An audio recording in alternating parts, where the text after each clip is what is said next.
नमस्कार, मैं हूं परवेश और आप देख रहे हैं द भारत खबर। शुरुआत करते हैं आज की दिल्ली की 10 बड़ी खबरों की। लेकिन उससे पहले आपसे एक छोटी सी अपील भी है।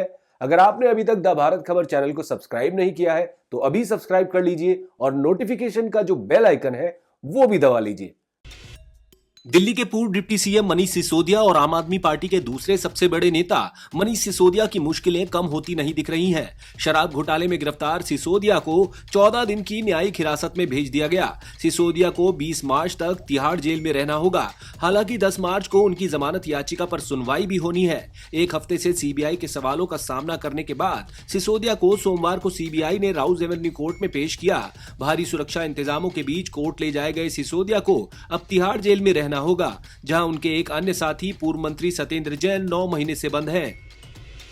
सीबीआई की ओर से दिल्ली के उप मुख्यमंत्री मनीष सिसोदिया की गिरफ्तारी पर अब एक नया मामला सामने आया है। यहां दिल्ली के स्कूलों के गेट पर कई जगहों पर मनीष सिसोदिया के समर्थन में बैनर और पोस्टर देखने को मिले थे। इस बीच दिल्ली सरकार के एक स्कूल के गेट पर आई लव मनीष सिसोदिया का बैनर लगाया गया था। इस बाबत पुलिस ने मामला दर्ज कर लिया है। पूर्वोत्तर दिल्ली के शास्त्री पार्क इलाके में स्थानीय निवासियों ने स्कूल के बाहर लगाए गए बैनर के मद्देनजर इसका विरोध किया। हालांकि बाद में इस बाबत पुलिस में शिकायत दर्ज कराई गई। लोगों का कहना है कि स्कूल शिक्षा का मंदिर है, लेकिन मनीष सिसोदिया के समर्थन में स्कूलों के गेट पर ऐसे पोस्टर लगाना उचित नहीं। शिकायतकर्ताओं की ओर से इस बाबत एक विधायक से संपर्क कर पूछा गया कि क्या पोस्टर लगाने की अनुमति उन्होंने दी है, तो विधायक ने हाँ कहा। आपको बता दें कि शिकायतकर्ताओं ने बताया कि उनके विरोध के बाद पोस्टर को वहां से हटा लिया गया।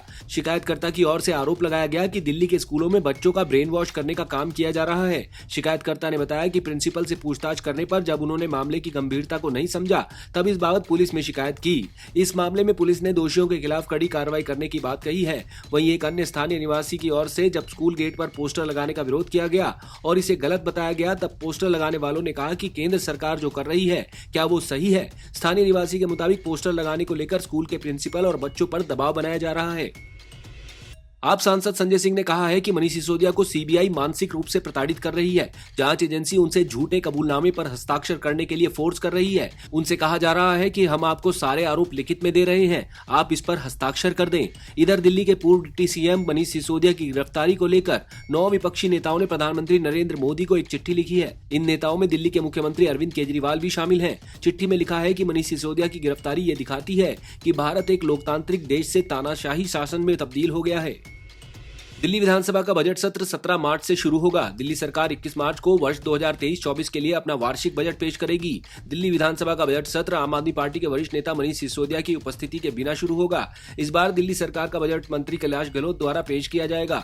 बता दें कि 2015 के बाद ये पहली बार है कि दिल्ली के पूर्व deputy CM Manish Sisodia budget पेश नहीं करेंगे। हाल ही में उन्हें दिल्ली की नई शराब नीति 2021-22 में कथित भ्रष्टाचार के मामले में गिरफ्तार किया गया। कोर्ट ने सोमवार को ही उन्हें 14 दिन की न्यायिक हिरासत में भेजा है। राजधानी दिल्ली का आश्रम फ्लाईओवर आज से हल्के वाहनों के लिए खोल दिया गया है।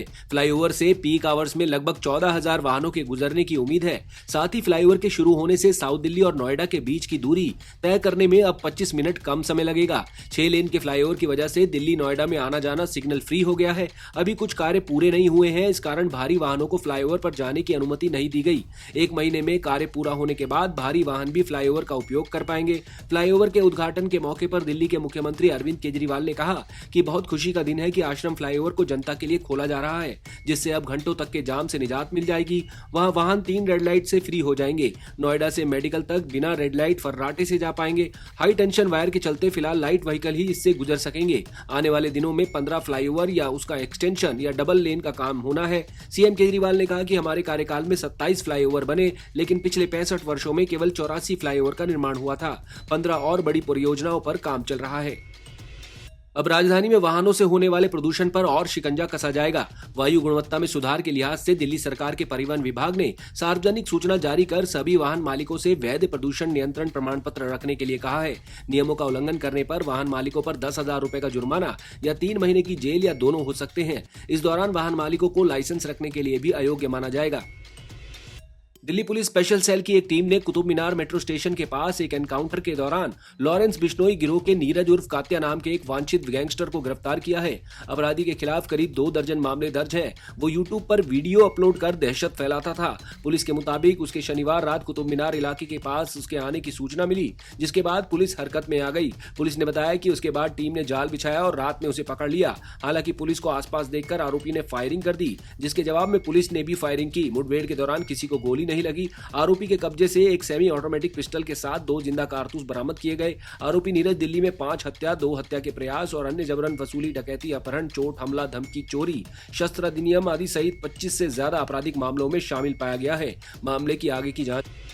डिजिटल होने के साथ ही देश भर में साइबर ठगी के मामलों में जमकर बढ़ोतरी हुई है। यही वजह है कि दिल्ली पुलिस की साइबर क्राइम यूनिट के पास हर दिन औसत 650 शिकायतें आती हैं। देश के दूर दराज इलाकों में बैठे साइबर ठग हर रोज नए तरीके से वारदात अंजाम देते हैं। भोले भाले लोग इन शातिरों के जाल में फंसकर न सिर्फ अपनी गाड़ी कमाई गंवाते हैं, बल्कि भारी मानसिक प्रताड़ना से गुजरते हैं। कई मामलों में कुछ लोग परेशान होकर जान भी दे चुके हैं। यही वजह है कि दिल्ली पुलिस साइबर ठगी के मामलों को लेकर बहुत गंभीर हो गई है। हर जिले में एक साइबर थाना बनाया गया है। इसके अलावा दिल्ली पुलिस की IFSO जालसाजों पर नकेल कस रही है। दिल्ली के सरकारी स्कूलों में एकेडमिक सेशन 2023-24 के लिए नर्सरी, किंडरगार्टन और पहली क्लास में एडमिशन के लिए रजिस्ट्रेशन प्रोसेस की शुरुआत हो गई है। दिल्ली शिक्षा निदेशालय के तहत दिल्ली के सरकारी स्कूलों में ये एडमिशन करवाए जा रहे हैं। सभी सरकारी सर्वोदय विद्यालयों में एंट्री लेवल की क्लास में एडमिशन और उपलब्ध सीटों की जानकारी 24 मार्च को दी जाएगी। हर सेक्शन में 40 सीटों पर ही एडमिशन दिया जाएगा। पेरेंट्स को प्री स्कूल यानी नर्सरी, प्री प्राइमरी, KG और पहली क्लास में अपने बच्चों को एडमिशन दिलाने के लिए एप्लीकेशन फॉर्म को 15 मार्च तक जमा कराना होगा। एडमिशन के लिए एप्लीकेशन फॉर्म ऑफलाइन भरे जाएंगे। एप्लीकेशन फॉर्म को जरूरी डॉक्यूमेंट्स के साथ पास के सरकारी स्कूलों में बनाए गए बॉक्स में डालना होगा।